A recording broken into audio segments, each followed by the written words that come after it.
Good afternoon, everyone, and welcome to this wake of my brother Gregory Howard May.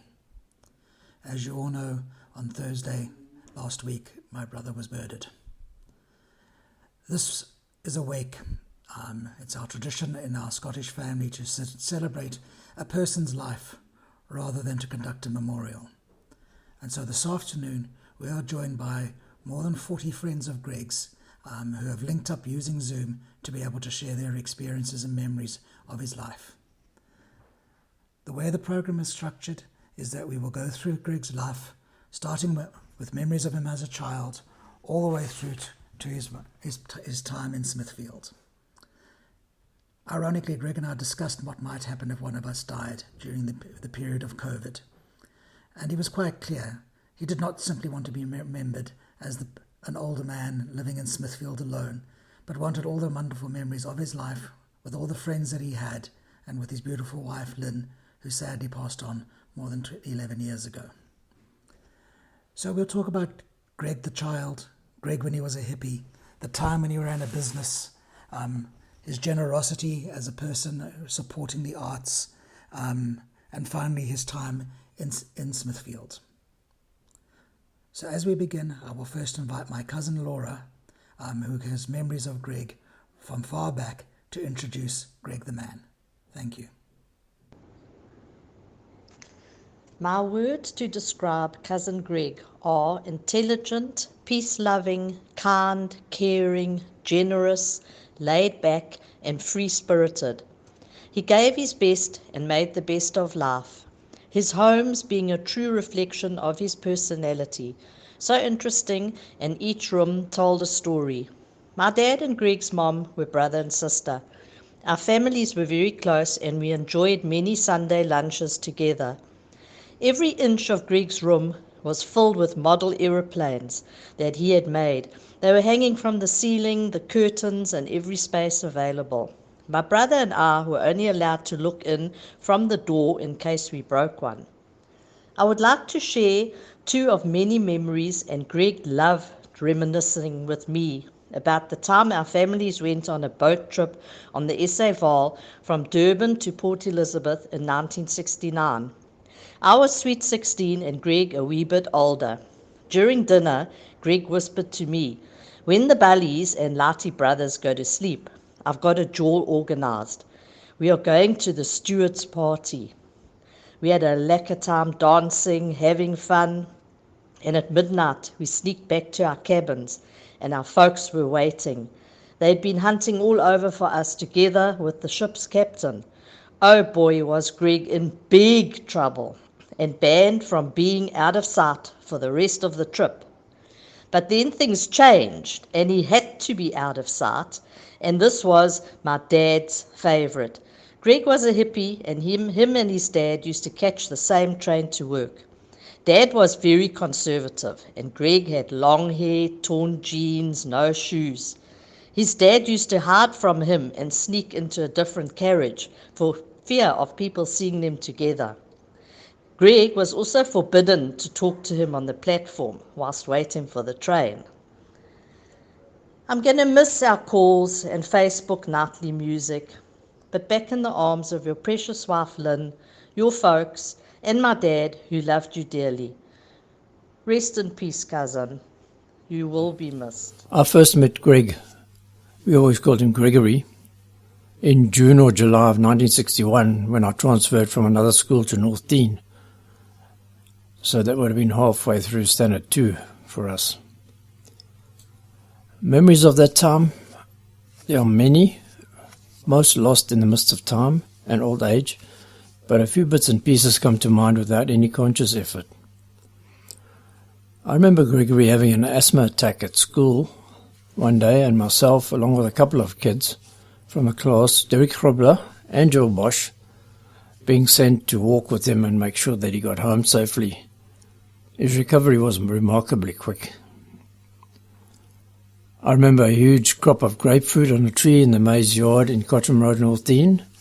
I also remember the house name, I think it was Shalimar, painted on a board attached to a huge tree near the driveway gate.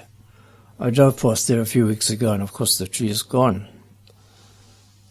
He would have been pretty old, about over 60, or around 60 years, over 60 years old, because it was big. Anyway, Greg used to spend a lot of time at our house in Bevis Crescent, North Dean, and I remember that he always had a book with him. Sometimes the book had pages held closed with paper clips, and he said that his mom closed those pages. He wasn't allowed to read them. Of course, the first thing he did when he got to our place was, you guessed it, read the forbidden pages. Yep, that was Greg. Most of stuff I remember happened during our Standard 5 year. The Standard 2 to 4 was a bit foggy. One day my dad decided that I needed to get in shape and set up a weight training course for me and any of my school friends that I'd like to invite to join. I chose to invite a few friends, and Greg, along with our new friend from Rhodesia, the Wenwi, Kevin Kinnear, accepted. So three times a week, we would push ourselves to our limits. I must add here that Kevin and Greg were very competitive, to put it mildly. That's the best way I could put it. Pretty soon it became a competition between Greg and Kevin to see who could lift the heaviest weight. This went on under the disapproving eyes of my dad until one evening when Greg lifted the heaviest weight of all of us, jerked it from the floor, clean and jerk, straight up into the air, and got stuck, with the weights directly above his head. He stood there unable to speak, face turning purple, sweat pouring down and puddling on the rubber-painted floor. Then, in what seemed like slow motion, he fell backwards, still ramrod stiff, hitting the floor with a thump that sounded like a bag of cement being dumped off a truck, raising a cloud of dust off the freshly swept garage floor. Needless to say, that was the end of the Kevin Gregory competition. I remember Greg playing the part of Aunt Aggie in our Standard 5 school play. He was so funny he brought the house down. The last time I had any face-to-face contact with Greg was in 1975. I was standing outside Dr. Rosenthal's surgery in Main Road, Malvern, having a smoke, and Greg came walking down the road. We chatted for a while. I can't remember what we spoke about. Then we went our separate ways, never thinking that it would be the last time. A good few years ago, I was going through a magazine and came across a photo of a bearded old man who looked sort of familiar. I can say old man because I'm an old man too. Please excuse me. The caption for the photo said something like "The Old Man of Smithfield, Greg May." If you type that into Google now, you'll probably find that article. I did try it just now, and the article did, or something similar did pop up. Anyway, upon reading the article, I realized that the old man was my old friend. And to cut a long story short, I managed to find Greg on Facebook and immediately sent him a friend request, which he accepted. We kept in touch through Facebook and over the phone ever since. The news of his death was devastating, and I'm proud to say that he was my friend. And I'm so sorry that he's gone. So, my brother used to read to me. I'm 8 years younger than he is, and I have my first memory of Greg. Probably I must have been about 3 or 4 when he was reading to me. Now, other kids get those books with pictures and very simple text to be read to. I got Biggles. So there's Biggles that he read to me. He then read also when I was older, I think 8 years old. He read to me Metamorphosis by Franz Kafka. It starts as follows. As Gregor Samsa awoke one morning from uneasy dreams, he found himself transformed in his bed into a gigantic insect. This book, that story is responsible for me becoming eventually a university professor, because I was failing Afrikaans in Standard 9. And my Afrikaans teacher, Mr. Gerika, took me aside and he said, May, you're going to fail and you will not go to university. So he said, what do you read, May? So I said, I read Kafka, Mr. Herika. So Mr. Herika thought, and I could see his eyes rolling, thinking, what a woeful child. And so he gave me Etienne Leroux, Siervade by die Silbersteins. And I read Etienne Leroux, Siervade by die Silbersteins with fascination with my dictionary. And I passed Afrikaans with a D. Talking. Right. I knew Greg because I was at school with him at Queensborough College School. I left school in 1966. Greg was younger than me, and we were on the chess team together. We played chess together. When I left school, I went to the Priest College for a year. When I came back, I used to go and visit Field Sports, a gun shop. It was Jerry Gore in Henwood's Arcade. Greg had a shop in Henwood's Arcade selling the 1960s type of clothing. And I got back to him because we used to meet in both places. And then when Henwood's Arcade was knocked down, Greg went to the bottom of West Street and he was selling cameras at a camera shop. I used to pop in there every now when I was off and on weekends and speak to him and buy stuff from him. And then he moved from there to another shop, which was his own, selling cameras, and upstairs was music. He had a part that would sell musical stuff upstairs. And then when I used to go there, we used to talk and I used to buy stuff from him. And then he moved down to the corners of Smithfield and Broad Street. He had a shop there selling the same stuff, but a lot of more color equipment, doing color prints where he was doing black and white prints before. Then that closed up and I used to meet him every now and again. He went into advertising. He used to take photographs of shops and that. And then I slowly bumped into him around town because our lives were going.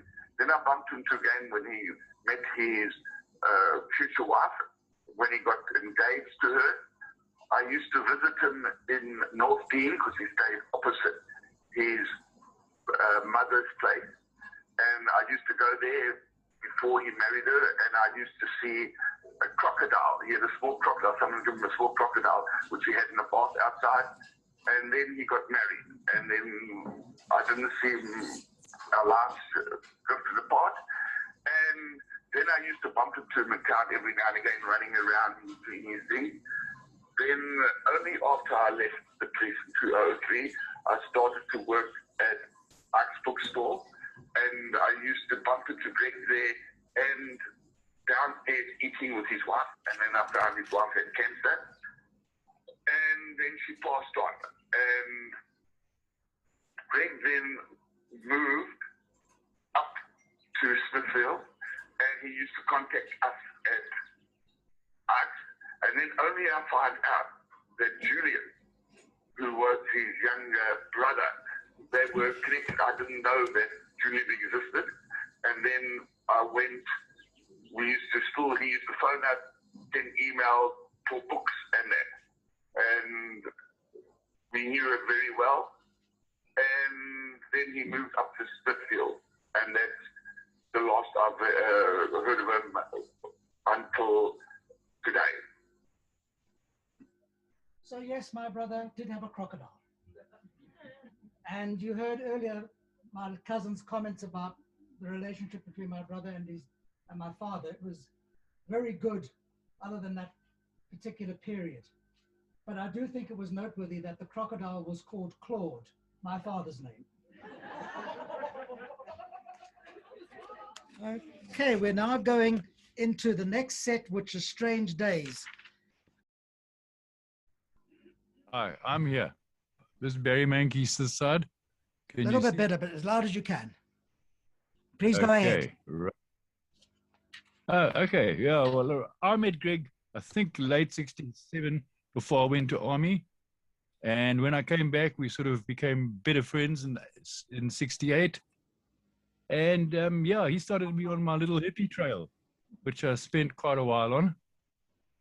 And yeah, it was many years that we had a lot of fun together, sitting in the dark room there from the Eskom pharmacist's dark room that we used to borrow and print our black and white pictures. And yeah, and then I started playing in bands around, and yeah, he got the Magic little shop with Ken McLeod and had sort of great fun. And then I left, went overseas for a while, and I never saw him again until his wedding. I'd met him when he was doing his advertising, and he came to do advertising on in one of the companies I was part of. Yeah, and he invited me to the wedding, and I went to his wedding and met up with the family again after all these years. And I must say one thing: his mom did inspire me in a big way, being Win May, the author, and she was the one who went after I'd grown this little moustache and I had a little thing here and looked like Frank Zappa. So Greg introduced me to Zappa, and Mrs. May. Last time I saw Greg alive was when he got married. And of course, after all these years, I met him again on Facebook and we made contact again. And I've got wonderful memories of Greg. We were really good friends. He taught me a lot, even though he was 2 years younger than me. And yeah, I have a lot of memories and I have a lot to thank him for. And that's about all I have to say. Thanks, Barry. I remember you from many, many, many years ago. I will try and summarize, and I've got a few things. Is John here? I don't think. I'll try and get as close to the mic as possible. Steve, thank you for alerting me. But I hope you all can hear each other. Give me a moment. So, the story which I'm hoping that someone might tell from Greg's period as a hippie was the time that he and I think brother John baked a fruitcake. But they put a little bit of Durban poison in this fruitcake, marijuana. My mother came home and saw the fruitcake and thought how nice the fruitcake would be. And so she had some. We never heard the end of my mother's trip. We never ever heard the end of that story. So that was that. The designer was an incredibly talented woman, Uta. I think it may have even been Uta's first job. She later went on to run a very successful business in Durban. I think it was one of the leading fashion designers of the country. Brian and Uta now live in the UK. My brother always used to refer to Brian as Cockney Brian. Brian had a very, very strong London accent. Let me see if I can connect with Uta. So Uta, are you with us? And can you unmute, or do I need to unmute you? Yeah. Yeah, unmute. Can you hear me? Yes, we can hear you if you can talk as loudly as possible. Yes. So I met and if you could go as close to the mic as possible. Yeah, so I met Greg in my first year in South Africa, arriving there from Germany via England. My English must have been quite bad at that time. And I worked for Greg. Well, I kind of said he wanted me to make clothing at home. And I said, no, I can't afford that. Please employ me and we get a machinist. And so it started.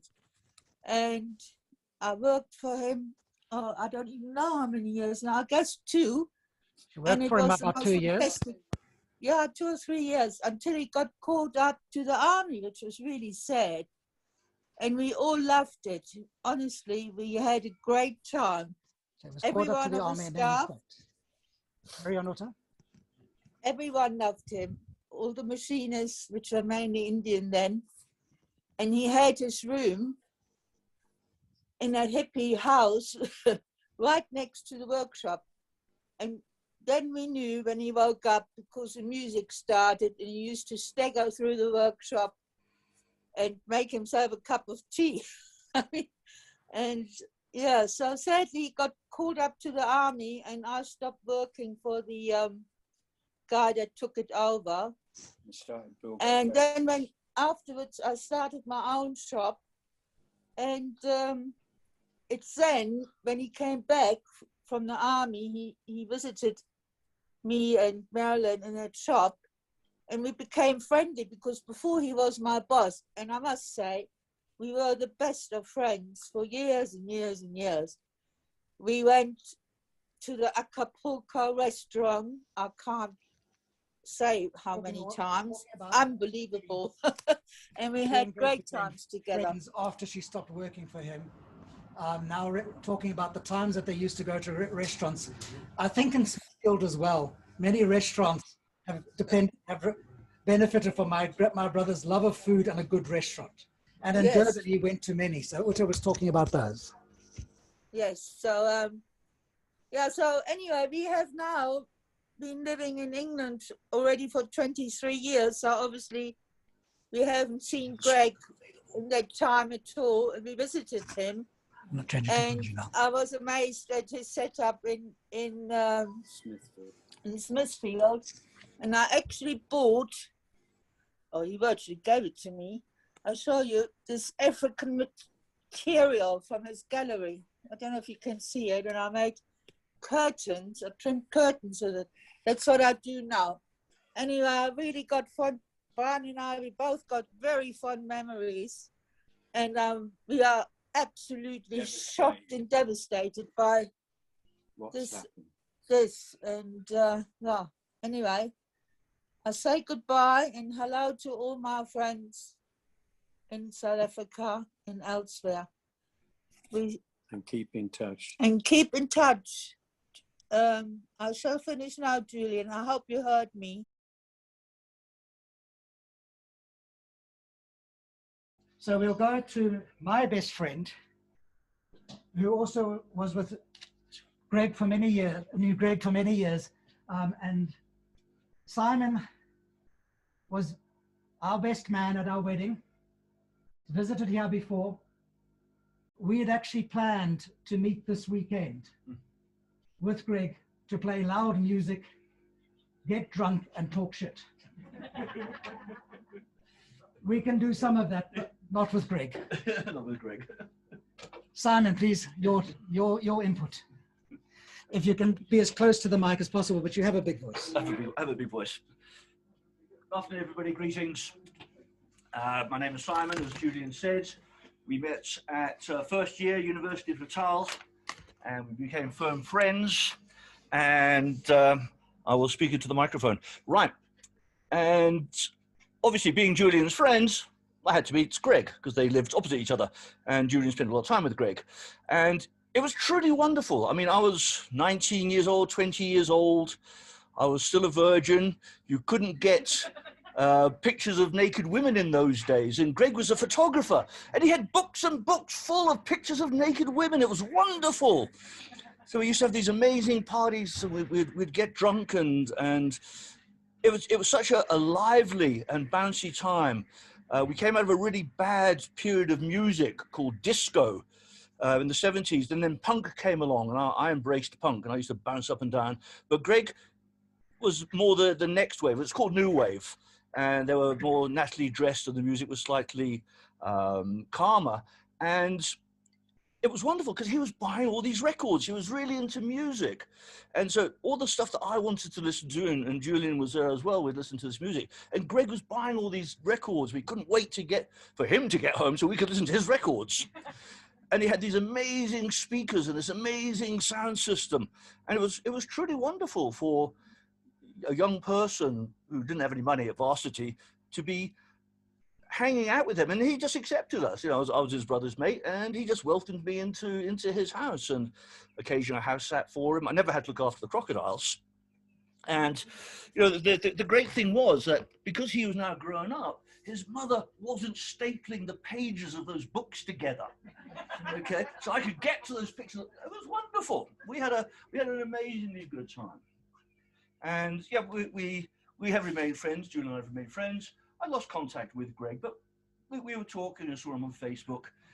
And so we came and visited. We went to visit Julian a couple of years ago, and we came this way and we stayed with Greg, and he just opened up the house to us, and we had a hell of a party. And it was time for us to get together again, which was going to happen this weekend. So yeah, we are together, and Greg is here, maybe not physically, but he's certainly here in all our hearts and in all our minds, and he will remain with us. There's no doubt about that. We will carry memories of him. Some of us more recent memories, some of us a lot older memories of what he could do. I just look at all the books and the records and the music collection, and I've known this stuff for so long as well. It's quite amazing. I heard the news obviously last week, Thursday, Friday, I can't remember now.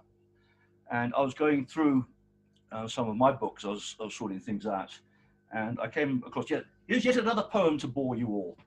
And I came across a poem, and I read it, and I said, that's Greg. That to me sums up where my relationship with Greg is at the moment. So I'm afraid I'm going to bore you all with another poem. Not very long.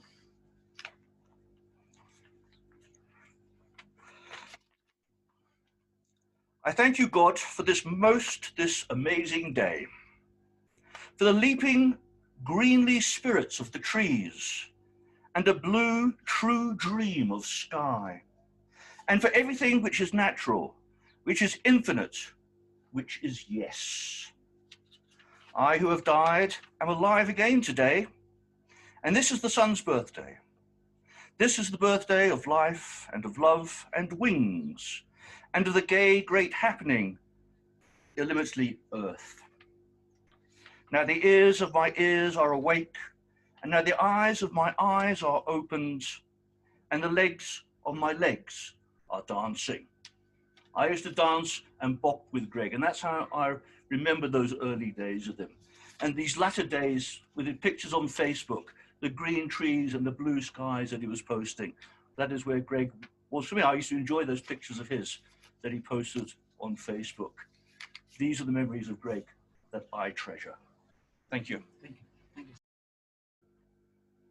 My brother, I don't know what girlfriends my brother had when I was young. I know there were girls. It was the hippie time, I'm sure. I know there was a waterbed. But he married relatively late. Carrie and I have been married since 1983. Greg married quite a lot later than that. Greg met Lynn Sutherland when she was 19. She worked in the pharmacy, and he worked in the camera shop. And he fell desperately in love with her. And she fell in love with someone else. And she eventually emigrated to England and lived in Brighton, I think for about 6-7 years, with Alan Carter, a friend of my brother, someone my brother really liked, and never would have interfered with their relationship. But then as things happened, they broke up, and she came back to South Africa. And then she realized she actually had fallen in love, and it was Greg May that she fell in love with. They had a beautiful wedding. There are photographs that you can see on the wall. They had one of the happiest marriages I've ever witnessed. Very close. They'd traveled all over the country. And I will let Steve Sutherland, and this is a recording, Steve, to talk about that relationship. So we're now going to go to Steve Sutherland. Me.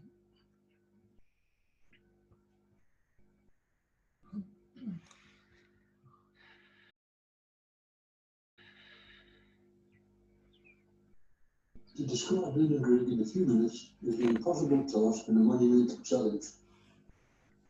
Two larger than life characters that were so well suited to each other, it was a mountain of reference. Ruthie, the Solomon matriarch, had been most unfortunate in matters of childbirth, having had many miscarriages, stillbirths, tragic deaths of her children over the years, all of them male, and ironically, this being penned by me, the sole survivor.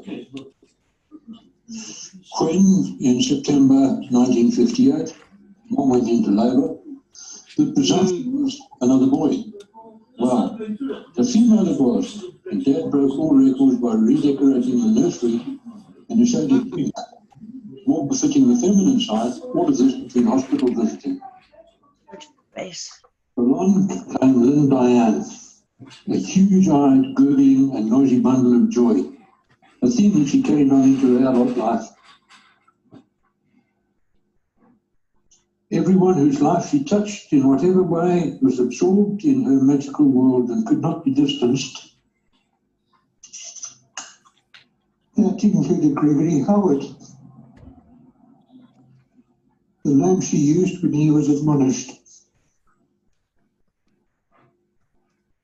When she did decide to settle down back in South Africa, after her European travels and short residence sojourn in the UK, a chance visit to a certain camera shop in Durban, a meeting with one of Durban's original hippies.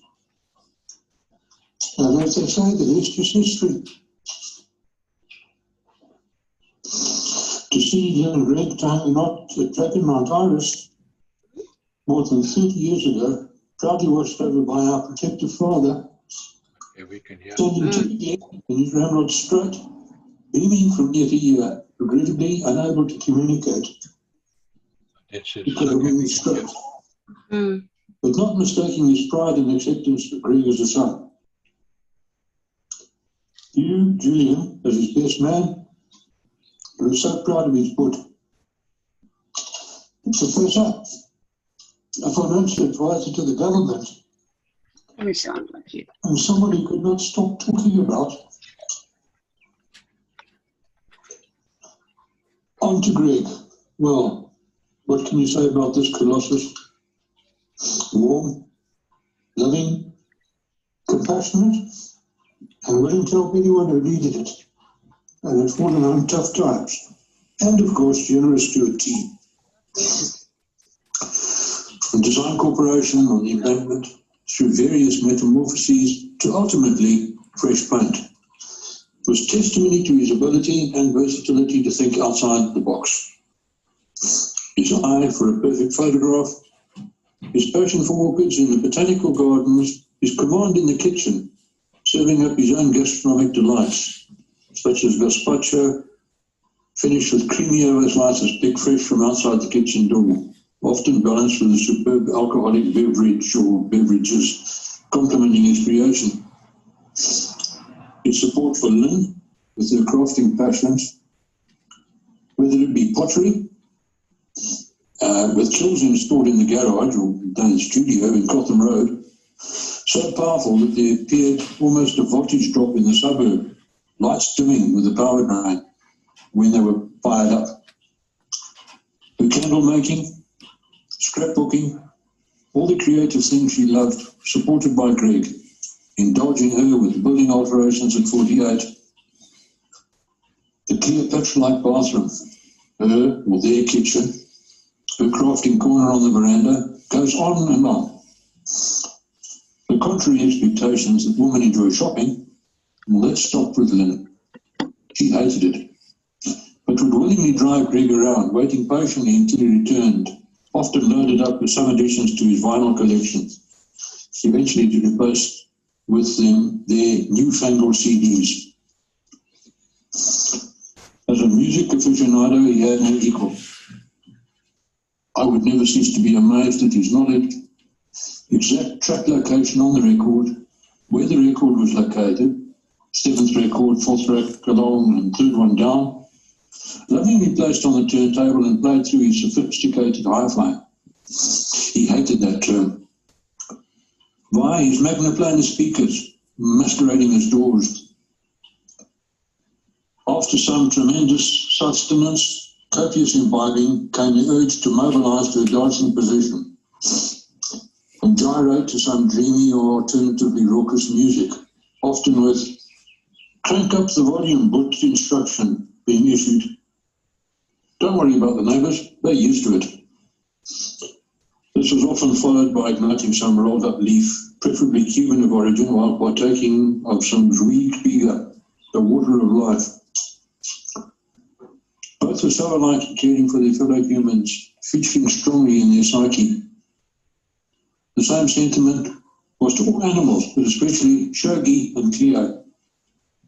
Their mutual love for nature, the excursions into the wilds of Africa, birding on the Okavango, trips into West Africa, acquiring new ideas, fabrics, and art for the gallery, often showing their mutual eclectic taste.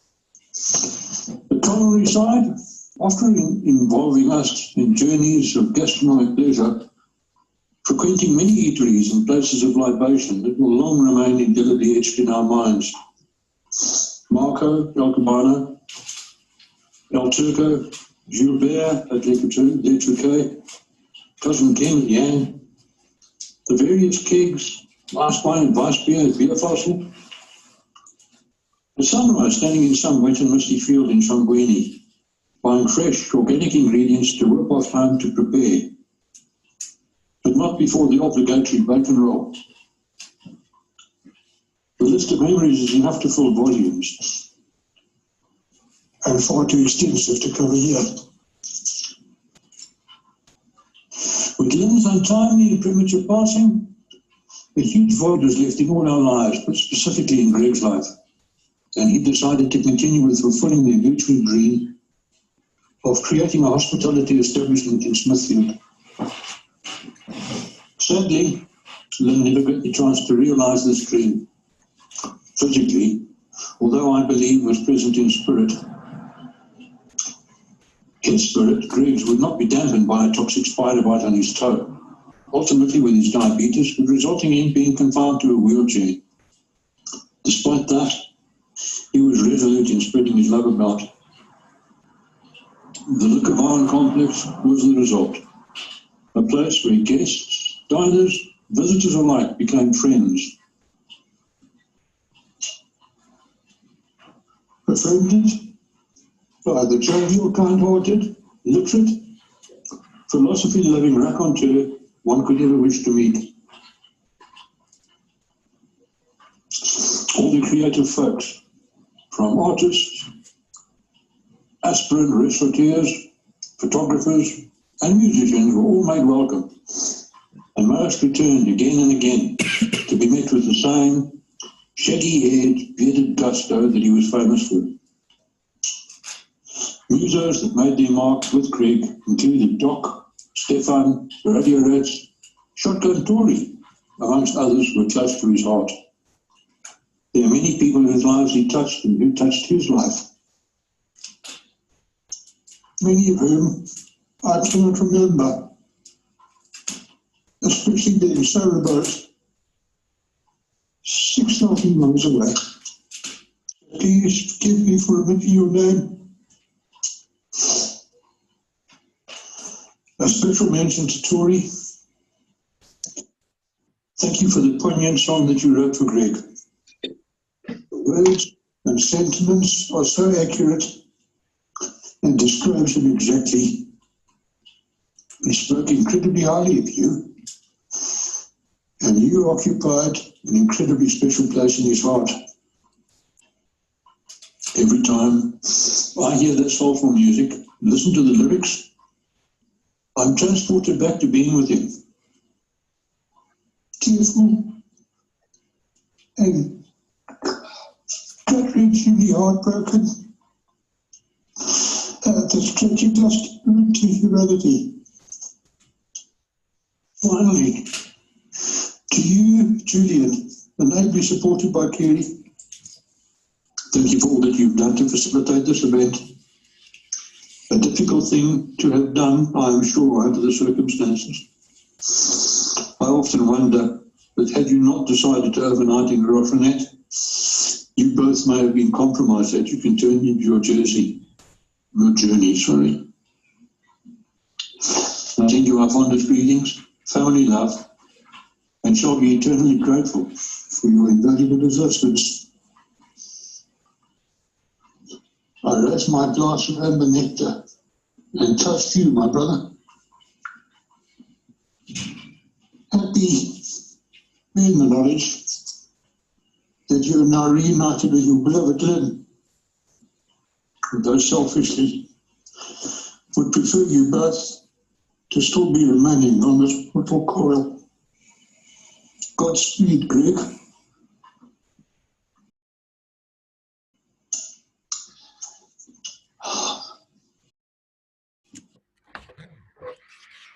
I hope you all heard that very, very moving tribute from Steve. Steve, thank you so much for doing that. It was tough for both of us, but we got through it. And I hope everyone there heard. My if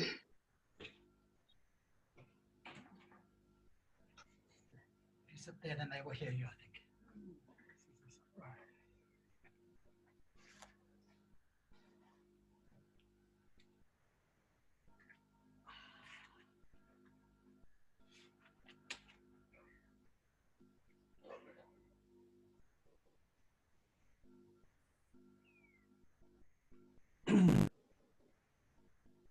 Good afternoon. We're here with sadness, but also a joy for being a friend of Greg.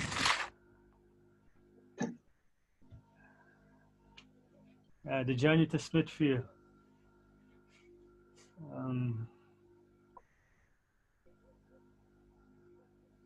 I'm trying to shuffle things around my head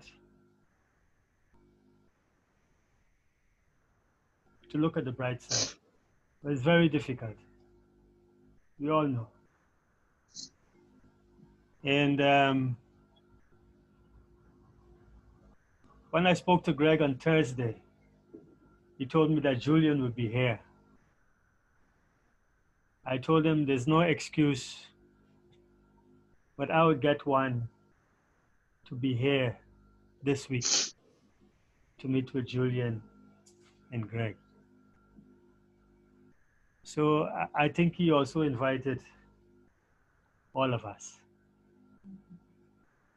And sometimes this is how things work out. And we don't know the time and the place. But I'm very happy to see all of you. Thanks, Greg. And we met before we start to get highlights in our beard. I call them highlights.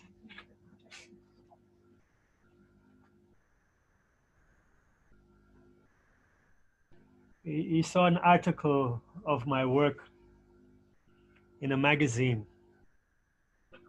and he came and sought me out in Tobanchu. And that's quite a long time ago. And through these years, we were just, like I always say, Greg, my brother. That is how we greet each other, my brother. And the journey was ups and downs, like the previous speakers have said.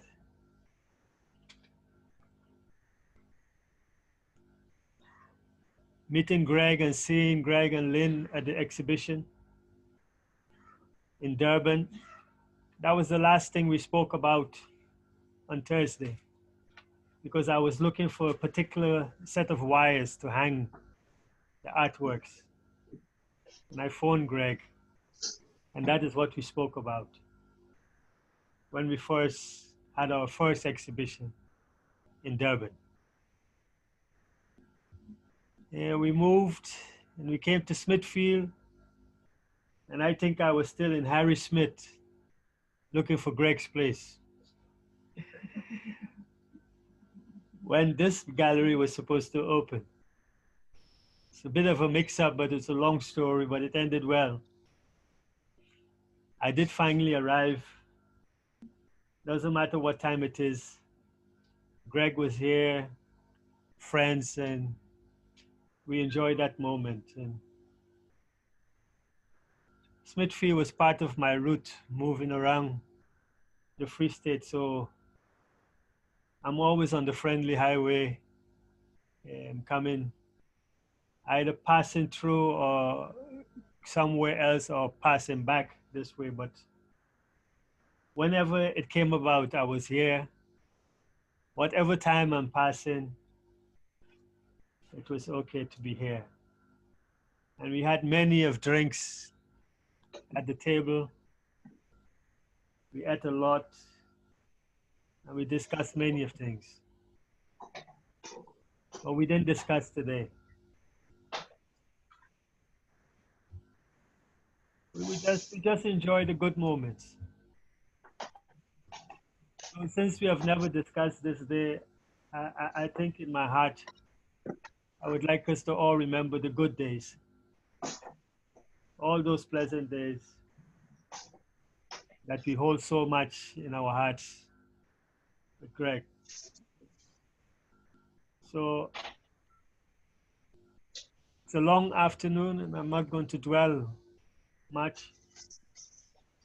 I'm just going to repeat the words that I said with Greg on Thursday. I see you and Lynn very happy. And it's a memory I would really treasure. And thanks very much for the time that we spent together, Greg. You've always been a brother and a true friend to me. Thank you. I am fortunate. I did not lose my wife. She's with me and been with me right through this. Remember to talk, Auntie. Can I hold it up like... You can do it. Good afternoon, everyone. Thank you so much for being here and supporting us. The whole of Smithfield has been absolutely wonderful to us, and I highly recommend making friends in Smithfield. I'm starting with a short quote, and I'll keep it very short. Once we believe in ourselves, we can risk curiosity, wonder, spontaneous delight, and any experience that reveals the human spirit. And that is by E. Cummings as well. And I think there are two things that are so important about believing in ourselves. Greg helped all artists, innumerable, more than we can say, to believe in themselves and be strong. And secondly, he helped everyone reveal the human spirit in each other and to bond with one another. And I know he would have been very proud of Smithfield and very proud of all of us to bond and to have a sense of community. And that was what he wants us to go forward with, generosity and kindness, which Greg showed in every aspect of his life. Thank you so much, everyone.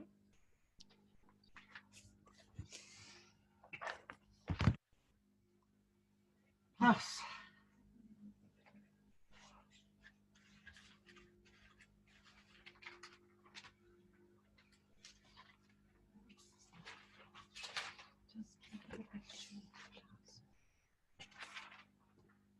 Good afternoon, everybody. I'm very pleased to have this privilege of coming and to say something about this great man. I happened to meet Greg 2007, at the same time when he went to Richard Bolas. Richard Bolas gave me a call to say, hey man, there is a man coming to Tabanchu, bring some of your works. From then, that day he bought from all of us. And then he came back, didn't take long to come and buy again. So from what all these years that he did to me, it has done a great thing because I was able to put my son through tertiary education. But the other thing, the other day, all the time when we were visiting this place, he referred to us as friends. And I remember the other day when I was in trouble, I needed to go somewhere. I phoned him, hey Greg, I cannot work where I am right now. He said, class, just come so that we can come and talk. And then as I came here, he was open-hearted, and he called Cecilia to say to Cecilia, you have worked for me for over 25 years. I was like your son, your friend, your father. The way you have taken care of me, please take care of Klaas, my old-time friend. There is so many stories, good stories about this man. But recently, I'm so glad that with the help of his brother Julian, they were able to sell my job to Olivier Art Museum. And the last moment we spoke over the phone, he said, Klaas, have you used your money yet? I said, no, I must take my time so that I don't misuse my money. So to me, Greg will live forever. I think the baton has fallen. He is the man, the kind of man that us who are left behind, let us take this baton and run good races like he did. He is the kind of man who was mending relations to all races. I was allowed to live 2 months in his house. Thank you very much. Thank you. So the last session, the last set. Smithfield, Night Talks at the Diner. I've got one recording, which I'll do next.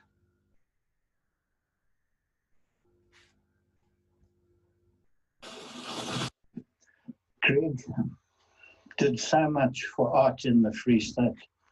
He motivated so many people.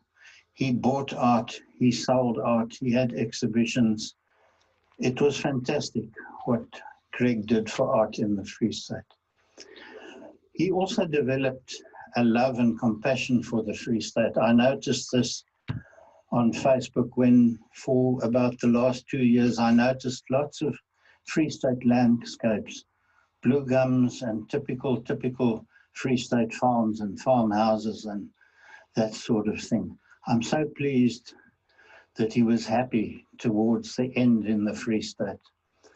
Greg also had a great love for his wife, Lynn, and he was especially proud of her driving the RAV, and boy, could she drive that RAV. We were in that RAV on some of the journeys on the Natal highways, and it was so beautiful to see how Greg loved Lynn and the way she drove the RAV. One last thing, and I'm quoting something from James Phillips, who Greg knew all about. My broken heart is all I have. I'm going to say that again. My broken heart is all I have, from James Phillips. Hou my vas, kopperal. Hou my vas, kopperal. Cheers, Greg.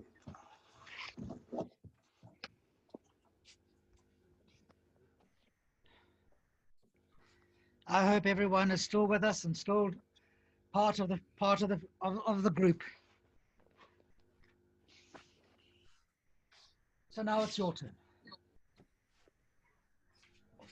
Alistair's heading over. Alistair and I once cooked in this restaurant together. Alistair, if you sit there and talk. Thank you, Julian. Hello, yes, I've met Greg in 2009 when he moved up here from Durban, and he was staying at the old Bob McCary with Peter and Linda Retief. And when we met, we hit it off straight away because we're both in the same trade, advertising. He was creative, I was production. So we had lots to talk about in terms of how to do marketing for Smithfield and actually action things into brochures and posters and things. And then Carmel next door, she started the Catalan preview, and we got involved with that in terms of organising things to actually try and bring a flavour to Smithfield in terms of a yearly event, in terms of concerts and art and exhibitions. Greg and I started working together in the restaurant, but first of all, we developed the bookshop because he's a passionate reader and so am I.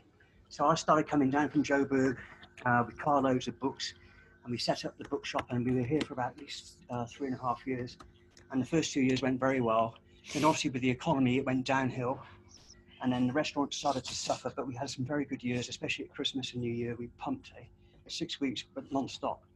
And so in a nutshell, Greg and I, we bonded in a very productive way. And he was a passionate photographer. He actually had a mind that I'd never known before about music, and I'm very passionate about music. And having lived in the UK for half of my life, I've seen hundreds of concerts, really good big bands, and we would talk for hours about music. And you can just see by his CD collection, he's got a massive collection of music and a huge collection of classical music. And to me, what's happened hasn't sunk in yet. I used to come up here a lot, and to see him sitting at the table, it's almost like an icon. And he's not there anymore, and it's going to take a while to settle in what's actually happened. It's actually very tragic and very senseless, and he will be missed. He was a good friend, and thank you, Julian, for coming up. You've been a great support. Thank you. Thank you, Alistair. I'm going to take, I see that Ike, you raised your hand, and I'm guessing you'd like to say something.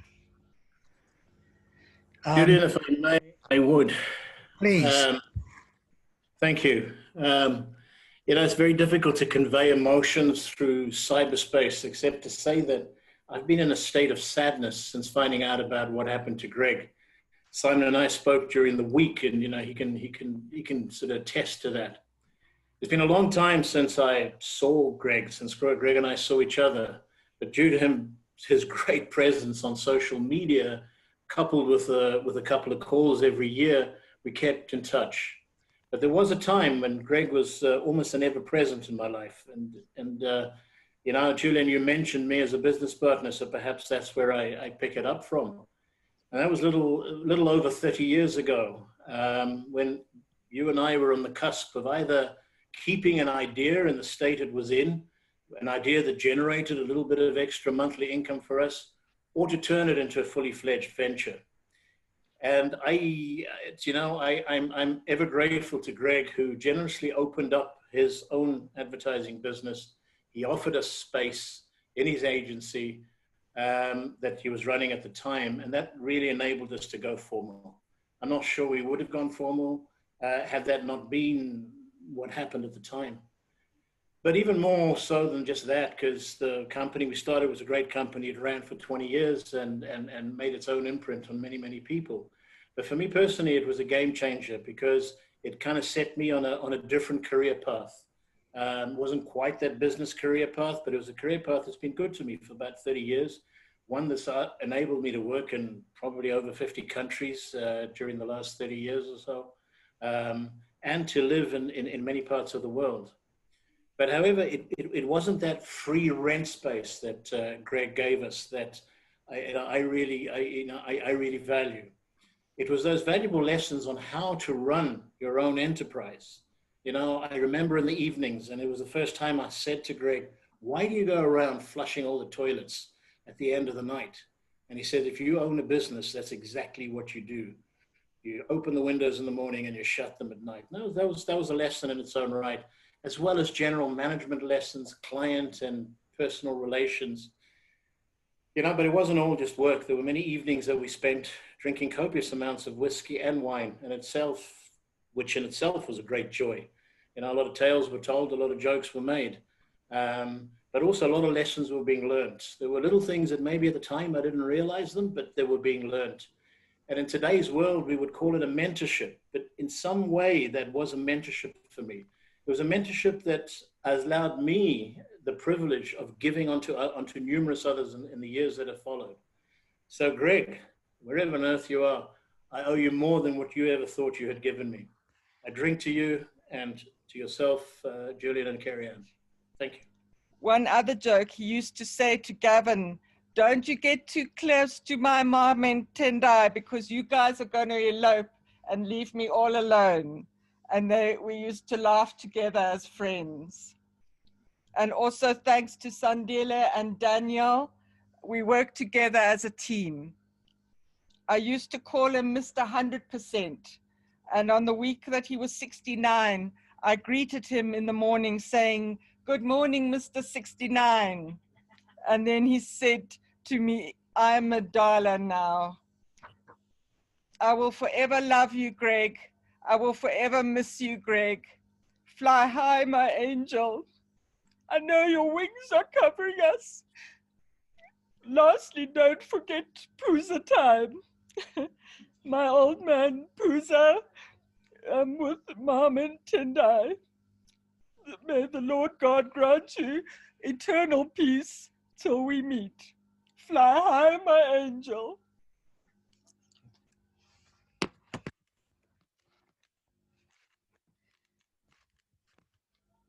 We're coming to the end. And Simon is pouring us all a wee dram to raise a glass. But before we do so, before we do so, people like myself and my sister-in-law, Michelle, who's watching, we who are teachers have had to learn this new tool. Some of us haven't seen our students. I haven't seen my students in more than a year. And I miss them terribly because teaching is, you need an audience. And we learn different ways of allowing people to talk. So I think Dee has come back. I'll ask Dee to be the last speaker. But before I do that, what we do to try and encourage people to talk is to say, turn around. Talk to someone that is not your partner and share a memory. Just share something, because then all of you would have spoken, not just the few that came up, not just the few. Will you do that for me? Just turn around, share something. But remember, social distancing.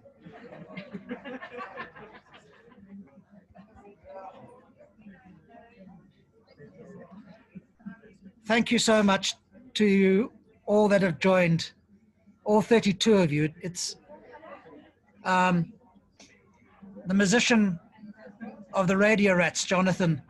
I don't know if Jonathan did join in the end. I said to him, I'm having a Zoom meeting, and he said, the problem is that with these things that you feel so disconnected, so excluded. And so I wanted to make sure that you were included. And so the same thing, if you wish to raise your hand, I can unmute you and you can share now to the others to give you an opportunity as well. So if you know in Zoom, you need to go to participants, you click on it, and you would be able to see something which allows you to raise your hand.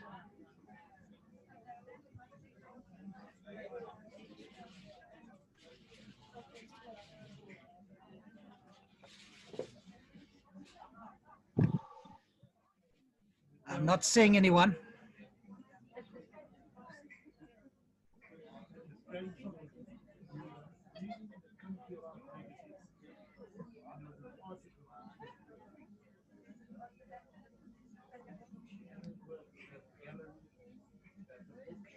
I'm not seeing, since I don't see anyone. Laura Evans, sorry, I see Laura has raised your hand. Let me just see. Laura, can you unmute?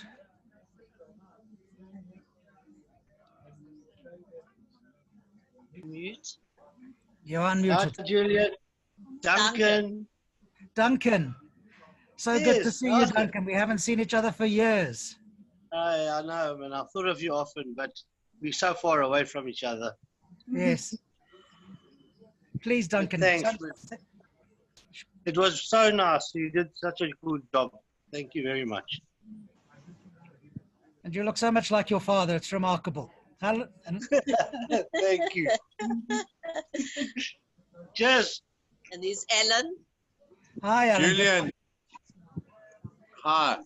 Splendid. Your father will be so proud of the way you've conducted this and whatever has gone around. It's absolutely fantastic. Claude will be so proud of you. You make him great, and Greg. What a fantastic two sons he's had. Thank you. Thank you. Richard said earlier he'd never spoken with Greg about today. And ironically, Greg and I did speak about today, because we said, with COVID, what if one of us were to die? What would you want? And so he told me what he wanted, and I told him what I wanted. So I'm doing what Greg wanted. Let me just check the chat again, because Kai did.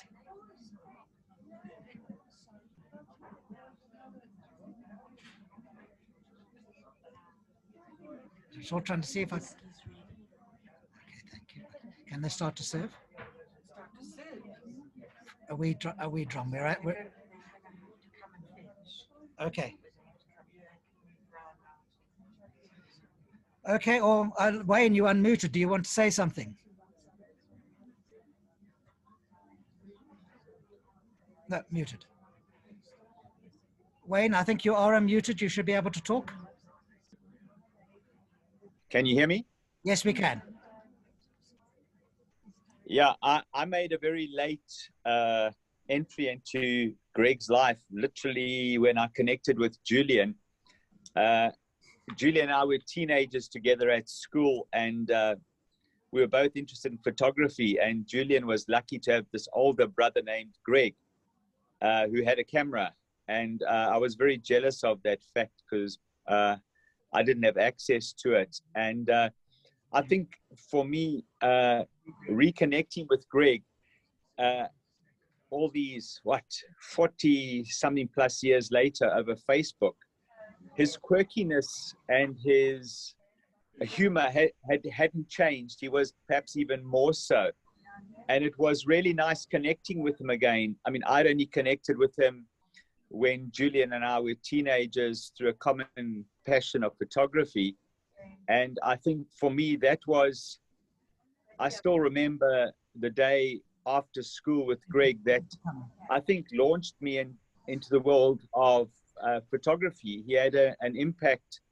And to this day, I mean, I've written photography books. I have a wonderful collection of cameras and shoot images. But it's amazing how one person, what might have been very insignificant, there was no friendship, he was the older brother, but it helped launch in a direction that was totally unexpected. So it was a great shock when I found that after connecting with this quirky man that this had happened. And for me, it was a big shock. I'm no stranger to tragedy. I'm ex-SAPS, and I'm currently working as a law enforcement officer. I just came off a night shift now of lots of drama. So sitting down in this, and it's a wake, a memorial about someone who's lost their lives tragically, is just, it's mind-blowing, despite the fact of being pretty hardened to what happens in the country. So Julian, wow, how do I even start? But just to let you know that despite 40 years, your brother made an impact on me that still remains to this day. And only listening to stuff now and thinking about it, it's amazing that we all have a chance to make an impact on people's lives. Doesn't need to be significant, but it does have a role to play. So thank you, Greg. And Julian, thanks for the opportunity of being a participant in a family that I have been out of for many, many years. And I appreciate it.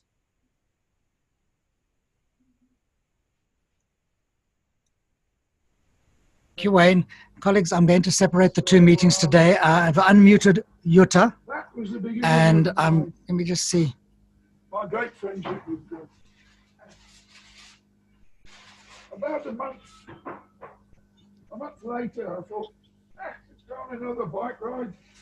This time I didn't go to the Eastern Cape, I went as far as Smithfield. So we chose Smithfield Cumbria destination. And as time went by, I came again. And our friendship was cemented. He was a great guy. I realized from listening to all the testimonies that we've heard today that I really didn't know much. I knew some things about him, but for me, he was just the man with one leg in a chair Never saw him with two legs. He lived his life. Sounds like he lived it well.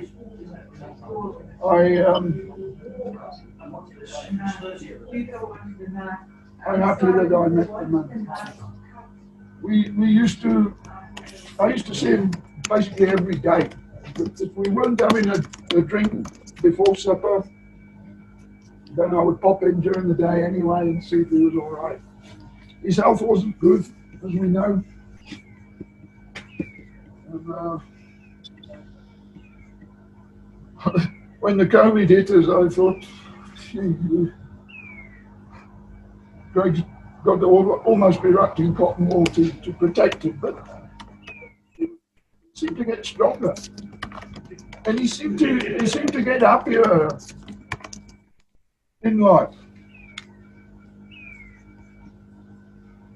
So much so that on the night he was murdered, I came for a scotch with him, as was custom.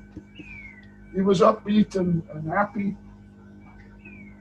His brother and Kerry, who hadn't been for years. I'd seen them once in the 6 years that I'd been here. We were both upbeat.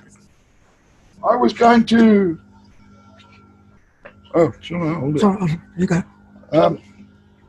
I was going to East London in the morning to see my new grandson, celebrate my birthday with my kids, and he was meeting his brother. I couldn't believe it when Domve phoned me. God knows what time it was, but I just dozed off in my chair. I couldn't believe the news. Anyway, those evenings we shared what we'd done in the day and what our thoughts were.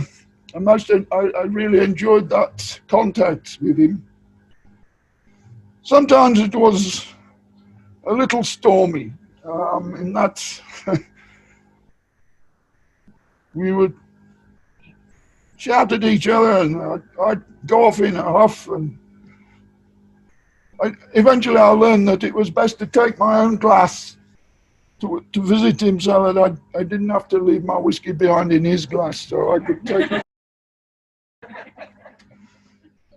There were some days we both drank a little too much, had some shaky walks home, but there was one night when Cecilia was his carer, and we must have gone on just a little too long. Anyway, I got a call from him about 1 o'clock in the morning, and I don't switch my phone off at night. He says, "I need your help. I'm on the floor by the bed. Cecilia tried to get me into bed, and they got a trick where she would run with the wheelchair and throw it onto the bed, which he called the wheelbarrow method. Anyway, they missed, and he ended up on the floor, so that was one of the more colourful evenings. Yeah, I'm going to miss him deeply. Thanks for coming. Thank you all. I think we'll need to end now. For those that are here, we had a supper. We also poured for you a wee dram. And in a moment, when you go around and collect your dram, those that want, we'll raise a glass to Greg May. And remember, this person that has been spoken about so highly. Before I end, you're unmuted. Hi, Juliet. Duncan. Duncan. So Yes, good to see you, Duncan. We haven't seen each other for years. I know, man. I've thought of you often, but we're so far away from each other. Yes. Please, Duncan. Thanks.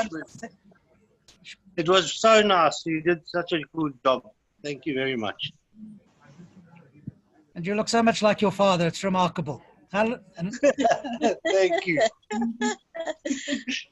Cheers. And there's Alan. Hi, Alan. Julian. Hi. Your father will be so proud of the way you've conducted this and whatever has gone around. It's absolutely fantastic. Claude will be so proud of you. You make him great, and Greg. What a fantastic two sons he's had. Thank you. Thank you. Richard said earlier he'd never spoken with Greg about today. And ironically, Greg and I did speak about today because we said, with COVID, what if one of us were to die? What would you want? And so he told me what he wanted, and I told him what I wanted. So I'm doing what Greg wanted. So thank you to all that have joined. I'm sorry that not all of you got to speak. There's things that you can share in the chat for those of you used to it. I think it was Steve Sutherland. Someone said to me, well, you managed to get all these old geezers to use some technology finally. And so I think I teach some information technology, and I think about this. The food is ready. The drama is ready. Goodbye to all of you that have joined. Please, we must keep in touch. It's been so good to see people that I have not seen in years, and I will make a great effort to be a better correspondent. Can you believe it? 33 people started 2 hours ago. 29 are still there. It's really wonderful. Thank you all. You can't see me wave, but I'm waving, and I'm going to end the meeting now. Bye-bye.